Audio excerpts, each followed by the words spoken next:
They came from every corner of the South. Some drove for hours on country roads. Others rode in packed church vans and old buses, surrounded by choir robes, tambourines, and snacks for the ride. The church in Jackson, Mississippi, wasn't just crowded, it was overflowing. Every seat was taken, every wall had someone leaning on it, and the steps had folks sitting shoulder to shoulder. Even the lobby was packed with people, hoping to get a glimpse or just hear the sound of what was happening inside. They weren't there for a concert. This time, it wasn't to hear her sing. They were there for one reason only: Mama Mosie Burks. They came to say thank you. From the very first note, you could tell this wasn't just another event. The organ began to hum, soft and slow, not loud or showy. It had the kind of sound that made you close your eyes and feel something deep. This wasn't a Sunday service. It wasn't even just a tribute. It felt sacred. It felt like something you'd tell your grandchildren about one day. The Mississippi Mass Choir entered first. Their robes were clean, their faces focused. They weren't performing, they were honoring. Their voices rose together like a wave, wrapping the whole room in a warm blanket of music. It didn't feel like entertainment. It felt like a prayer. And just when the music settled into a rhythm, the mood shifted. A hush spread across the crowd. All eyes turned toward the center aisle as a wheelchair slowly rolled forward. The air in the church grew still. Mama Mosie, now in her late 80s, sat in that chair with her hands gently folded in her lap. Her signature white hat sat perfectly on her head. She didn't speak. She didn't wave, but her presence filled the room like thunder without a sound. People stood without thinking. Some reached toward her with trembling hands. Others began to weep openly. The choir paused. The organ faded. For a few seconds, the only sound left was the sound of a church holding its breath. This was the woman who once turned the gospel song, "I'm Not Tired Yet," into an anthem of strength for anyone struggling to hold on. She didn't just sing gospel. She lived it. She never chased the spotlight, but it always found her. Her life was never easy growing up poor, losing family members, facing hard times, but she never let go of her faith. When she sang, you could hear her entire life in her voice. Not just the highs, but also the pain, the prayers, and the hope. Whether it was a huge church stage or a tent revival in a small town, when she held the mic, it wasn't about performance. It was testimony. So on this night, when she reached the front of the church, some of her closest friends helped her stand up.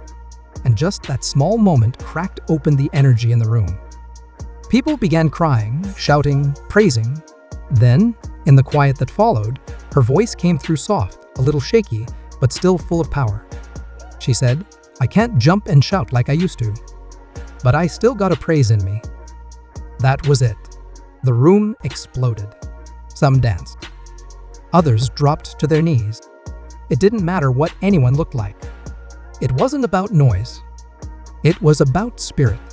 That moment didn't just move the crowd. It touched them deeply. Then it happened, silence. After sharing a few heartfelt words, Mama Mosie looked around the church slowly. She took in the choir, the crowd, the glowing stained glass above her. Then she bowed her head, and for a full 30 seconds, nothing moved. No one spoke. No sound at all. It felt like the world had paused. Some thought she was praying. Others believed it was too much for her physically. But many people in the room and those watching later felt something bigger was going on. Like she was quietly passing something on. Like she knew this might be her final time in that sacred space. And from that moment on, everything felt different. The music started again, but it didn't sound the same. Every person in that church kept looking at her, watching each breath, every blink, every small movement. They knew this wasn't just any tribute. This was something lasting. Something powerful. No one wanted to say the word goodbye, but it was there. In the quiet. In the tears. In the way people held each other a little longer. Maybe the crowd wasn't ready, but Mama Mosie seemed like she was. After the service, people whispered quietly as they left.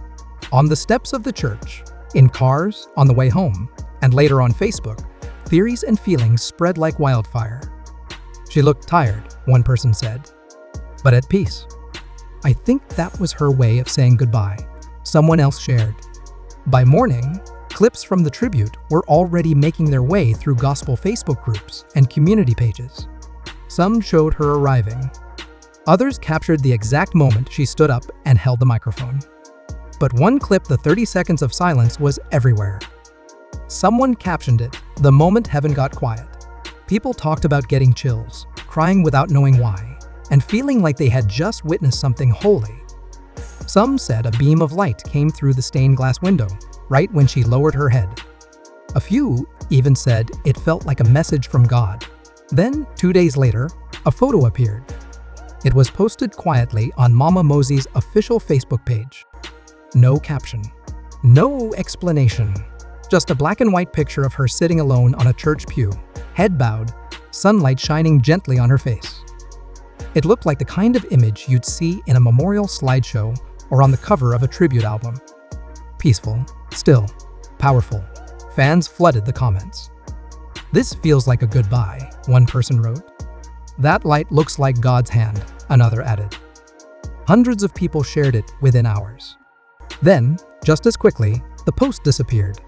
That only made people more emotional. Was it posted by accident? Was it meant as a quiet farewell?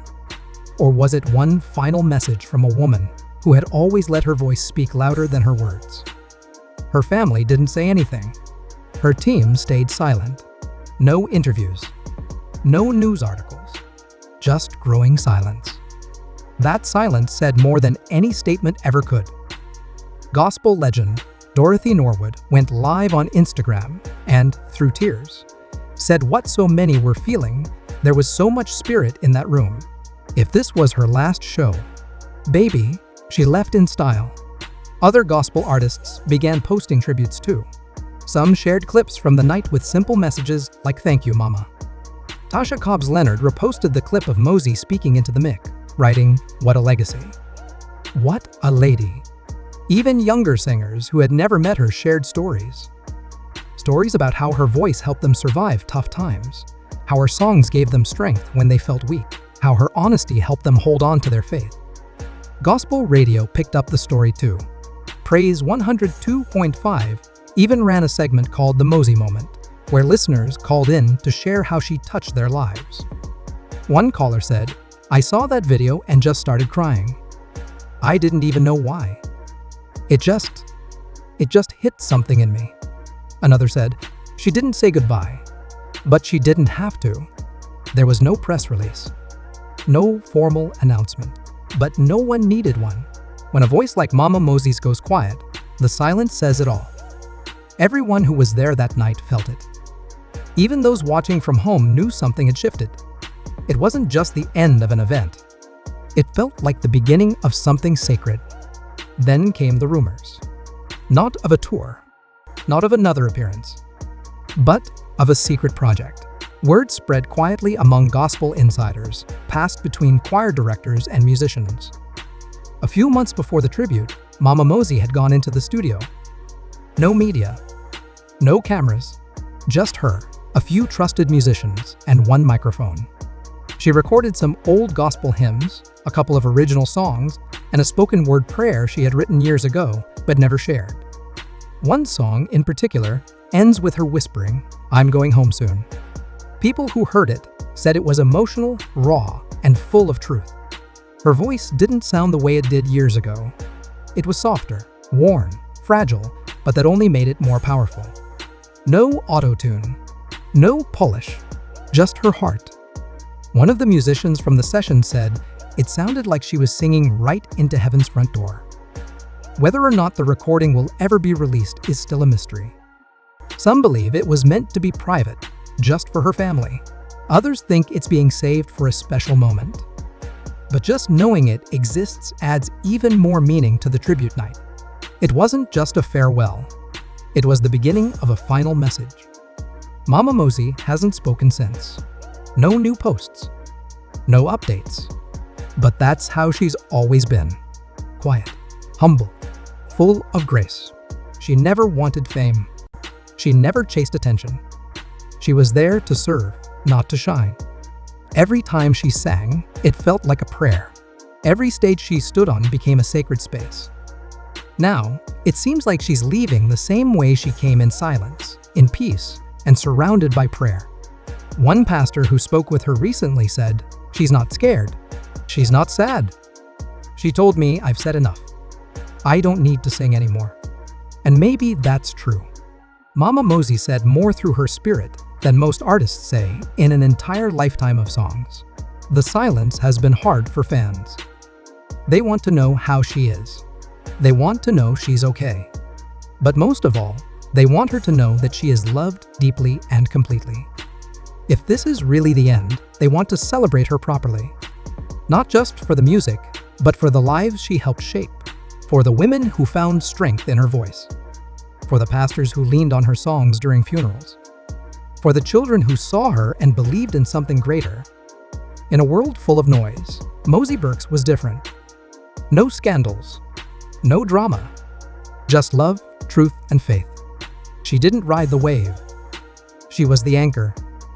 And if this was truly her farewell, what a farewell it was. A room full of praise and tears, a sacred silence, a mysterious photo, and maybe, just maybe, a final song waiting to be heard.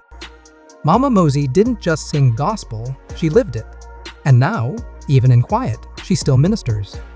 She still moves hearts. She still shows us what grace really looks like.